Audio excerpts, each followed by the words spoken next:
honorables, activists, and my fellow Zimbabwean citizens, wherever you may be based, in Zimbabwe, South Africa, UK, USA. My name is Kuda Manjonjo, and 2 months ago, I was part of the protests where we demanded electoral reforms from the government. As you may know, during that protest, they became violent due to police brutality. And during that protest, I managed to pick up this sign. In this sign, I wondered why had my fellow youths who were peacefully demonstrating decided to pull this sign down. And I realized that the Mugabe that we had been told was existent was not the same we believed was the one who was our president. The definition of Mugabe in our generation is not one that we've always been told is actually there. What do I mean? I'll show you what I mean.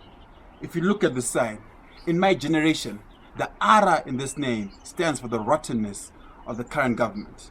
We are talking about the corruption of Jonathan Moyo, of Obed Mpofu, to the extent where they enrich their own pockets and impoverish ours. What does the M stand for?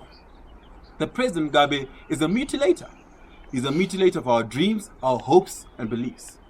He has mutilated the dreams of those who believed in getting a job to the extent they decided to swim across the Limpopo River just to get a couple of rands.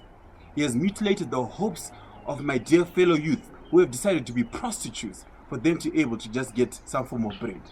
What does the U stand for? The U stands for the unemployment in this nation.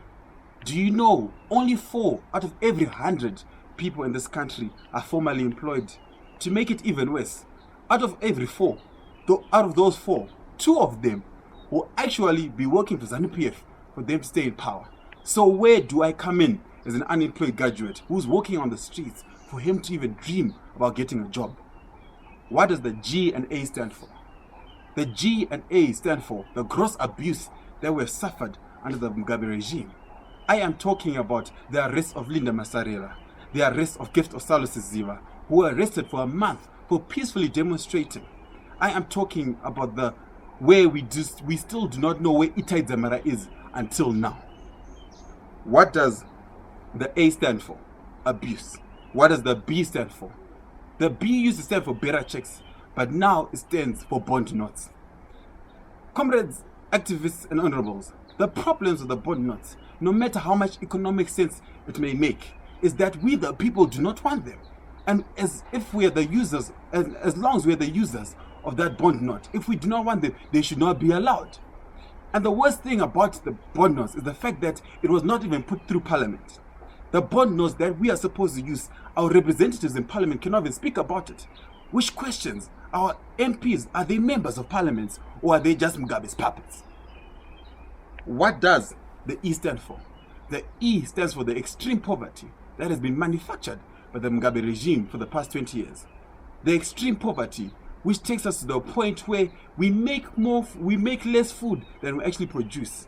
We get more food from outside than we even make for ourselves. And that is the country that my generation has grown up in. That is what we see Mugabe as. But comrades, honorables and activists, the question is simple. What will we do about this? Where is the hope in us moving forward? And the hope is in this. It is in us fighting the bond notes legally, as we show in the Constitution that it is illegal for us to have bond notes. As we go onto the streets on 18 November, fighting the corruption, fighting the mutilation of our dreams, fighting unemployment, fighting extreme poverty, and more specifically, fighting bond notes. It is time the government to know that we are against the bond notes, we are against the unemployment. And I urge you, dear President, for the first time in a very long time, to wake up and listen to our cry as the generation of the youth. And this year you will see that Tajamuka.